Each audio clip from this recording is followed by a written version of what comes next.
man de loolu laa jot man ko def gratuitement man loolu laa jot. ñëpp xam nawetaan parfois il faut mu pëccaxoo. non mbir bi dafa war a pëccaxoo ba pare. pëccaxoo ba mu saf.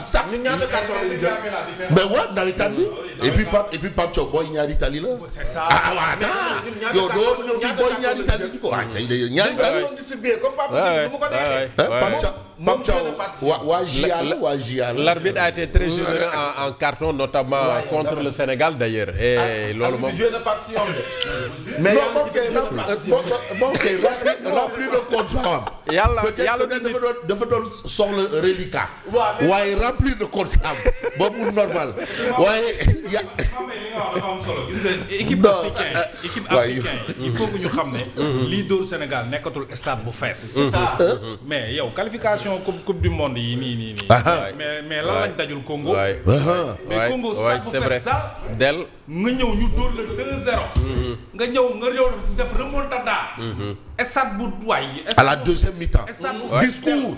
moo tax ma ne la réew africain yi nañu xam ne léegi Sénégal déstabiliser ko yombul. parce que suñu joueurs yëpp dañu expérimenté. et dañoo am mental. c'est ça et puis stade bu fees del. ñun saa waay jëlal. non Mohamed dinaa la expliquer. boo bëgg nax sénégalais. da nga koy raay. da nga koy jaay. yàlla di nga ko jaay yonenti Mohamed. ak ay sëriñam. jaay ko diine waaw boo ko defee loolu jaay ko ci diine. waaye vraiment yàlla vraiment moo ñu boole voilà mais boo bëgg indi yëfu salté.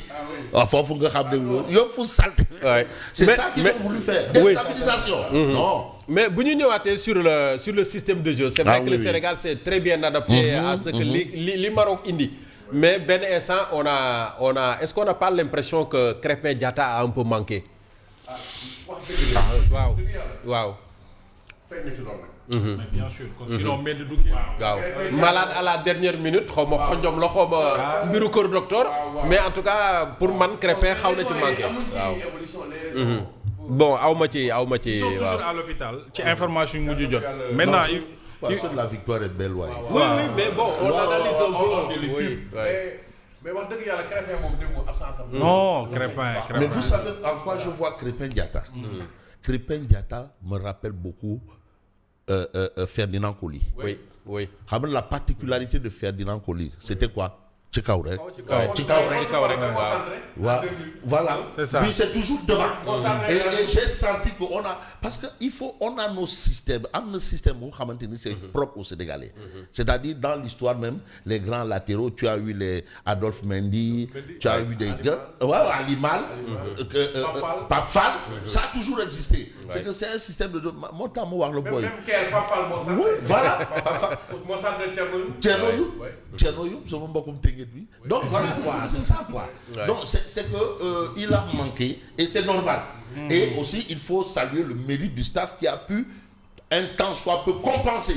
parce que aussi c'est ça aussi un entraîneur. mais loolu il faut faire face à des difficultés. et les corriger. mais loolu la Pape Thiaw wax. Pape Thiaw wax na banc bi yëpp li ma leen di wax mooy que tout le monde na ñëpp pare ci équipe bi. waaw bu ñu la nee ñëwal football nga ñëw football. et puis Krépin comme li nga wax. Ferdinand Coly la avec une palette technique rek. waaw non c'est-à-dire côté technique moo ko xaw a moo gën a kii. mais Krépin c'est parce que lui il avait occupé. des postes. mais en fait c'est un joueur offensif reconverti. mais et là aussi ce qu'il a reconverti. mais Fabrice c'est Aliou Cissé. et ça transparaît dans ce jeu. à Monaco il joue ce poste. merci mais Fabrice au-delà même ci kaw bi muy xool. mais il joue un grand rôle ci défense bi. ah oui mais ñaata bal lañu. le récupérer lañu Krépin jaar a génnee ci compétition ci match yu mujj. kon ça veut dire que mais nag équipe nationale comme am na ko fi wax léegi banc bi. dafa baax Mambay la. dafa baax waaw sunu banc macha allah. banc bi dafa baax. c'est-à-dire am na nation yu nga xam ne wala équipe yu nga xamante ni nii yàlla da leen may banc bi rek mat na équipe. maanaam mën na équipe titulaire. te Sénégal loolu la et puis te on a des absents ay Moussa Diaw. ñëwuñu. xam nga ñooñu. il y a de la réserve. mais absolument donc maanaam du coup équipe la bu complète bu nga xamante ni nii macha allah am na ay mag yi fi nekk ndaw ñi également ñu ngi jël ci relève bi. et lu ñuy gën di dem ñuy gën di am expérience. les deux équipes ne se sont jamais rencontrées en Coupe d'Afrique. en Coupe d'Afrique c'est le premier. jamais. c'est la première fois léegi man daal man kay xam lan moo ci des. mondial. dóoraat bi. dóor-dóoraat.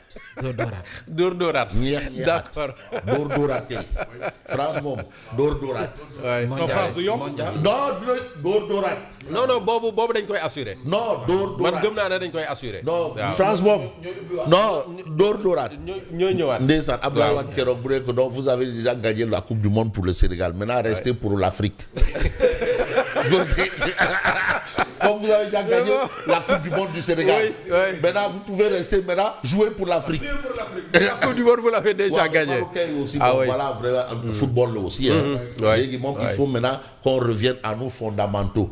Parce que justement il a évoqué le lien historique. Très historique. Le lien géographique des deux peuples. Parce que ça aussi il ne faut pas l'oublier. Deux peuples de Lion. Lion de la Teranga et Lion de l'Atlas. La rue Mohamed VI quand même en témoigne plus d'un. Et la grande mosquée aussi. Et rappelons cette crise qu'il y a eu entre un autre pays frère où le Maroc a pris position pour dire que non.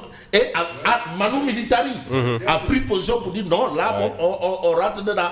Donc c'est pour vous dire que le match est fini. Non, c'est deux pays frères. Voilà, on rentre dans les fondamentaux. Légui, Marianne. dóor-dóoraat rek. Marianne dóor-dóoraat rek. Marianne dóor nañu ko dóoraat. waaw. waaw dóor nañu ko 63 waaw jeu de l'amitié. waaw dóoraat. dóoraat ko 2002. non dóorati. waaw. dóorati. gisoon naa fi ñu defal benn match. waaw. amical quoi boobu équipe yi la. waaw 63 ak ñoom Souris. non 63 ak ñoom Souris Malick Sy Souris. on a joué. waaw en 93. génération ñoom Moussa Badiane.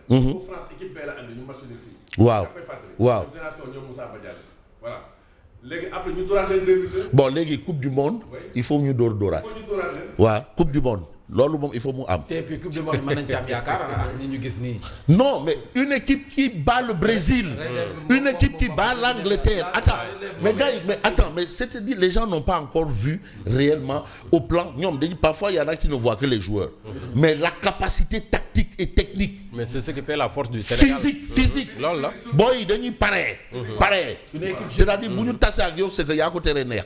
mais ñu pare nañu. ils sont prêts. mais une équipe jeune mais expérimentée. Oui. Ibrahima Mbaye. Mais il a gagné la Ligue des Champions. Ah ouais.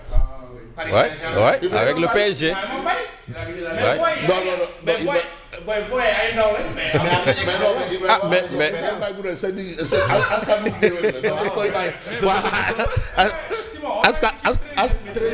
Non, expérimenté. askanu géwél Bécaye joué ci championnat yu gën a mag ci àdduna bi. Angleterre, France, fële nu mu tuddati Espagne. mais saa waay. mais boy door nga Brésil. mais loolu laa lay wax. door nga Angleterre. mais attends mais yow door France. mais yow la lu ci des.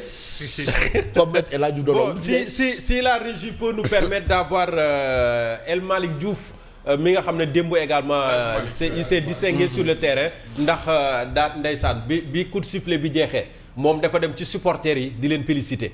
Donc ça montre une fois de plus que ces jours sont importants bu dee mën nañu am ay extrême tout à l'heure et puis ñu préparer également Pathé Ciss moom également qui a joué sa partition dans cette finale donc El Malick Diouf bu def fekkente ne sotti na ñu déglu ko ci ay kàddu wolof yu mu yëkkati soxna Fall taataan ko.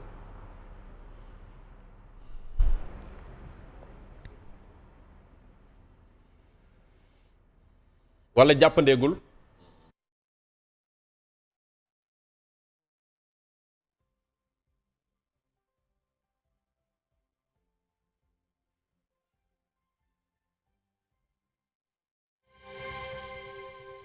Ta première réaction par rapport à ce sac sénégalais. waaw kontaan comme mbokk sénégalais yëpp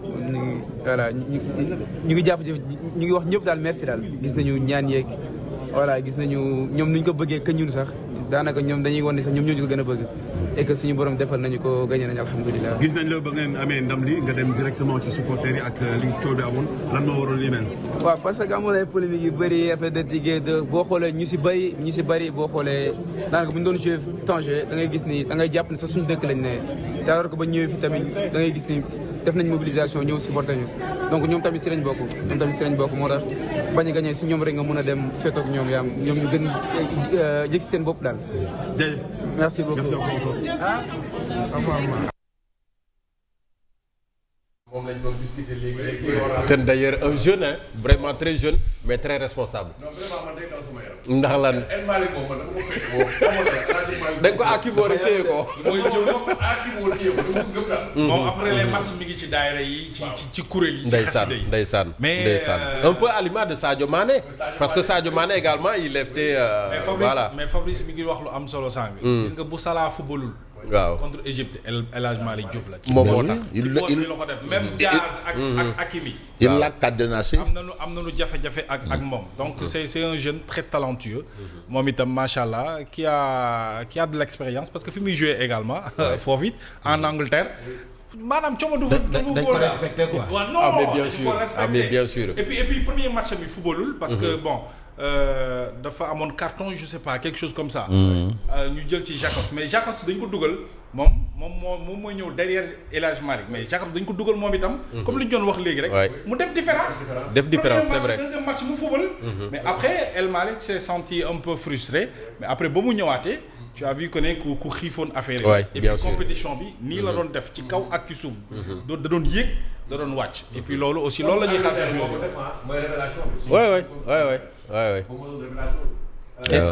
et lii sax dafay yokk seen cote après sur l'international. ñoom ñëpp. li si gën a am solo mooy ñun li ñu am xam nga li gën a jafe mooy nga am équipe man nga am sélection maanaam joueur bu ci nekk fa nga nekk yow chef nga fay briller.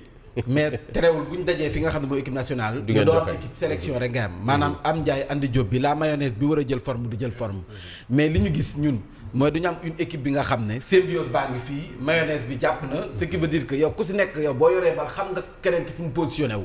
donc équipe boobu am nañu ko. et puis ñu gën a am li gën a am solo moo di ci équipe bi malgré expérience bi kii Mohamed di wax seen club yi chef la ñu. fa ku si nekk yaa ngi imposé wu. et ils sont titulaires mais am ñu nga xam ne dañu am. les anciens yi nga xam ne dañu leen gunge ci kan. c'est vrai c'est vrai Fadiga mi ngi ci. l'apport des anciens Mamadou Niang nekk ci. bàyyiwuñu leen benn yoon. te expérience boobu dafa joué. à un moment donné bi ñu gisee ne penalty bi joueurs yi gedd nañu. gis nañ benn Sadio Mané dem rapproché wu ci. ki nekk